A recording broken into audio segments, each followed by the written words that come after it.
I'm not good enough. This is a common belief that many of us have held at one point or another. In this video, I'd like to share a practical step-by-step guide that you can use today to change any belief. I'll also provide a real-world example of what it looks like to put the steps into practice, and then at the end of the video, I'll share a list of common negative beliefs and their positive counterparts so that you can decide if you recognize a negative belief that you currently hold and start implementing these steps to change it. Please note that I am not a professional. I am simply sharing my own personal knowledge. Step 1, recognize the negative belief. So you can use your unpleasant emotions as a guide to realizing negative beliefs.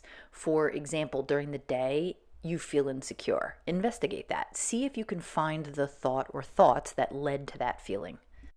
Step 2, understand its structure and its tricks to keep you believing in it. I go into more detail about this in a previous video titled How to Actually Change Negative Beliefs, which I will link in the description. The main thing to know is that negative beliefs typically use fear to maintain their existence. Step 3, choose the new positive belief. All you have to do here is find the opposite of the negative belief. So, I am not good enough becomes something like I am capable and worthy. That's your new positive belief. Step 4, begin practicing the new belief. Find a practice that works for you and keep it simple. For example, if you already have a journaling habit, you could integrate writing your new belief 10 times every day. You could also do visualization or affirmations. I'd recommend doing them when you first wake up or when you go to bed, as this is the ideal time for it because your subconscious mind is in a more receptive state, but doing it at any time is also going to be beneficial. Really, all you're doing here is focusing your attention on the new positive belief, and your subconscious mind will do what it does best, begin to show you proof of how it's true. This phenomenon is known as the Bader-Meinhof phenomenon, also known as frequency illusion or selective attention. Step 5, celebrate your progress. Remember to appreciate and reward the work that you're doing and recognize the progress that you're making. Step 6, remember to give yourself grace. There are likely to be times where your old belief may resurface or you notice doubts arise. It's okay. Remind yourself that it's all part of the process. And lastly, step 7, acknowledge your strength to coexist with the old negative belief. Remember, thoughts cannot be destroyed, so it's best to learn to accept their existence while knowing that you have the power to decide which thoughts you give your attention to. Jane is a professional who often feels that she is not good enough despite her numerous achievements.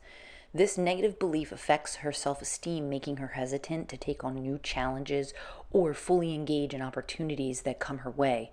She constantly fears failure and believes that others will eventually see her as a fraud. Jane starts by becoming aware of the belief's structure. She acknowledges that this belief is a recurring thought pattern in her mind. She meditates on the idea that beliefs are chosen and that they seek to perpetuate themselves through her attention to them. Jane reflects on how this belief makes her feel safe by preventing her from taking risks, thus protecting her from potential failure. Jane learns that her negative belief uses fear to maintain its hold.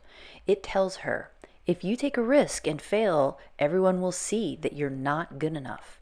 It makes the possibility of change seem daunting, suggesting that she is stuck with this belief forever. Jane also recognizes that this belief is not aligned with her true self, which wants to grow and expand. With this understanding, Jane decides to choose a new positive belief. I am capable and deserving of success. She knows this belief aligns with her true self and will help her grow. Jane begins practicing her new belief by taking small steps. She starts volunteering for projects at work and starts sharing her ideas more freely in meetings. She also sets aside time each day to meditate on her new belief, visualizing herself succeeding and receiving positive feedback. Each time Jane takes a step toward her new belief, She acknowledges her courage and celebrates her successes, no matter how small. She starts to feel more confident and recognizes that the more she practices her new belief, the stronger it becomes. Jane doesn't try to completely eliminate her old belief. Instead, she acknowledges its existence and understands why it might have been developed. She reassures herself that it is okay to have moments of self-doubt, but that she can choose to focus on her new positive belief instead. Over time, Jane finds that her new belief becomes more natural. She feels more confident and is willing to take on new challenges without the same level of fear. While the old belief still occasionally surfaces, it no longer has the same power over her. She has learned to see it as part of her experience, but not the defining part.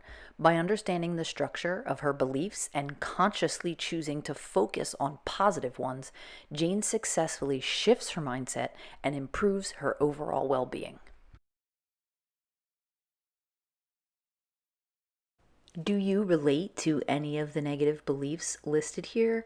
If so, you've already completed step one of recognizing a negative belief. So you've already started the process of changing it. Keep going. The next step is to ask yourself how this belief keeps you safe. What's its reward by believing in it? If you'd like more information about the structure of beliefs, I'll link to my previous video in the top right corner right now. It'll also be linked in the description. I'd also highly recommend you check out this life-changing book by David Burns, Feeling Good, The New Mood Therapy. I hope you found this helpful, and I will see you in the next video.